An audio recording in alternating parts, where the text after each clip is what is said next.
خود را بزرگ شمردن نشانه بدبختی است. هیچ هدف بزرگ بدون شگفتی و دلبستگی به دست نمی آید. یکی از نیرومندترین موتورهای کامیابی آرزومندی است. رالف والدو امرسون فیلسوف و نویسنده آمریکایی بود و ای در 25 مه 1803 در بوستون ماساچوست زاده شد. او را پدید آورنده مکتب تعالی‌گرایی آمریکا می دانند.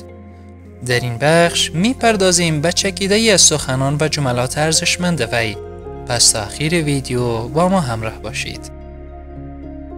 دانستن یعنی پی بردن به این که نمی توانیم بدانیم. سالها چیزهای زیاد به ما می آموزد که روزها از آن بی خبر است. هیچ چیز برای همیشه به روند نادرست تن در نمی دهد. رفتار و منش هر فرد کتاب مصور اندیشه ها و باورهای اوست. آنگاه که هوا کاملا تاریک است می توانی ستاره ها را ببینی. هر لحظه بزرگ و ماندنی در تاریخچه جهان در حقیقت ثمره پیروزی اشتیاق ها است. اگر اراده کنید و پایداری داشته باشید بیشک موفق خواهید شد. بروید و به آنچه ایمان دارید عمل کنید. جهان هستی به کسی که می داند به کجا می رود راه نشان می دهد. مشورت هنری است که به کمک آن می توانید همه را به همکاری با خود وادارید. زندگی انسان یعنی اندیشه روزانه او. کسی را که هیچ حق ندارد زودتر از کسی که نیمی از حق به جانب اوست می توان قانع کرد. ما مالک اسباب مادی نمی شویم بلکه بند از آن می گردیم. زینت خانه به دوستانی است که در آنجا تردد می کنند. یگانه راه دوست پیدا کردن این است که اول خودمان اظهار دوستی کنیم. به آدم ها اعتماد کن تا با تو صادق باشند. یک انسان متعالی به اندازه‌ای که بزرگ می اندیشد بهتر نیز زندگی می کند. یک دوست شاد همچون شمع در محفل یاران است. کسی که نتواند به طرز غلبه کند هنوز اولین درس زندگی را نیاموخته است. پاداش کاری که خوب انجام گرفته همان انجام آن کار است. تار و پود روح مادر را از مهربانی بافتند. برده فقط یک آقا دارد اما شخص طمعکار نسبت به هر کسی که او را یاری کند برده است. توان با هم خندیدن لازمه عشق است. عشق بورز به تو عشق خواهند ورزید. آیا سخنان امرسون در مورد عشق خوشتان آمد؟ حتما در کامنت برای ما بنویسید. یکی از خوبی های دوستی این است که شما می توانید نزد دوستانتان نادان باشید. خردمندان همیشه همه چیز را نمی دانند. نشان همیشگی خرد دیدن معجزه میان چیزهای مرسوم است. عقل نیرویی است که دنیا را اداره می کند. هرچه ما را محدود می کند نامش را می گذاریم بخت و اقبال. وقت انسان دوست واقعی دارد که خودش هم دوست واقعی باشد. باور خود را در عمل کردتان پیاده کنید. اقبال نام دیگر پایداری در هدف است. مردان بزرگ کسانی هستند که می دانند اندیشه های بزرگ بر جهان حکم می رانند. وقت فرد در فشار درد و رنج باشد و مانند افراد شکست خورده به نظر برسد، تازه فرصت پیدا می کند چیزی یاد بگیرد. در قانون هستی شادی، آرامش و آزادی زمان تحقق می‌یابد که آنها را ببخشیم. چیز ساده تر از بزرگی نیست. آری ساده بودن همانا بزرگ بودن است. به ازای هر دقیقه عصبانیت 60 ثانیه شادی را از دست می دهید.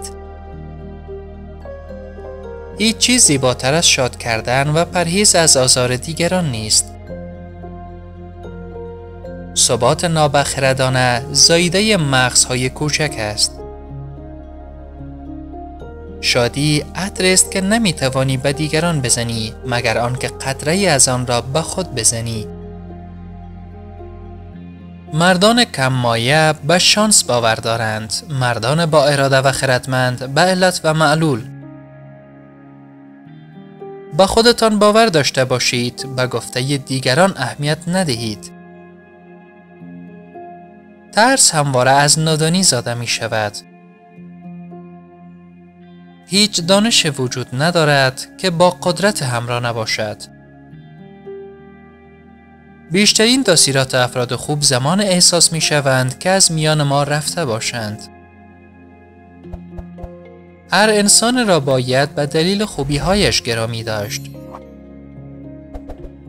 تنها راه داشتن دوستی این است که با او یکی شوید. با طبیعت همگام باشید، زیرا راز او بردباری و شکیبایی است. برای ذهن کدر و تاریک، طبیعت اندوهگین است. برای ذهن روشن، کل دنیا در حال درخشیدن و سرشار از نور است. طبیعت سرشار از قدرت پروردگار است. زمین در گلها می خندد. علف هرز چیست؟ گیاهی که نیکویی های آن هنوز کشف نشده است. بر روی قلب خود بنویسید که هر روز بهترین روز سال است.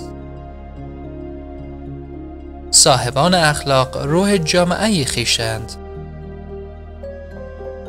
هنگامی که اراده کنید، جهان هستی به شما کمک می کند تا آن اراده به کردار درآید.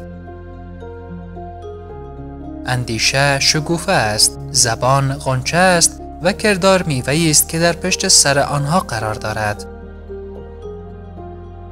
اجتماع نام‌ها و آداب و رسوم را دوست دارد و از واقعیت‌ها و افراد آفریننده و خود اعتکاب بیزار است. هدف خود را باید روی واقعیت‌ها بناسازیم. دوستان زینت بخش خانه ما هستند. ما همه نماد بوده و در دل نمادها ساکن هستیم. اگر تا این قسمت از ویدیوی ما خوشتان آمد حتما لایکش کنید. همچنان چنل ما را سابسکرایب کنید و اگر می خواهید ویدیوهای جدید ما را از دست ندهید حتما زنگوله را فشار دهید. انسانهای بزرگ کسانی هستند که دریافتند نیروی معنوی بسیار تواناتر از نیروی مادی است و اندیشه و خرد است که بر دنیا حکم می‌راند. یک ستایش کوچک نتایج عالی در پی دارد. امرسون میگوید به 4 شخص در زندگی باور نکن. به کسی که اعتماد شما را از بین برده، به کسی که به صورت دوست ظاهر شده ولی در اعمال حریف شماست. همچنان شخصی که در مقابل حرفایی که دیگران در مورد شما میگویند هیچ عکس العمل نشان نمیدهد و شخصی که توانایی‌های شما را دست کم میگیرد و همیشه دنبال نکات منفی در شماست. خب از آنجایی که سخنان امرسون تا همینجا بود، برایتان پیشنهاد میدهم که سخنان و جملات ارزشمند ادیسون که قبلا در مورد آن ویدیو ساختیم را حتما از کانال ما تماشا کنید. تا ویدیوی بعد شما را به خداوند یکتا می‌سپارم.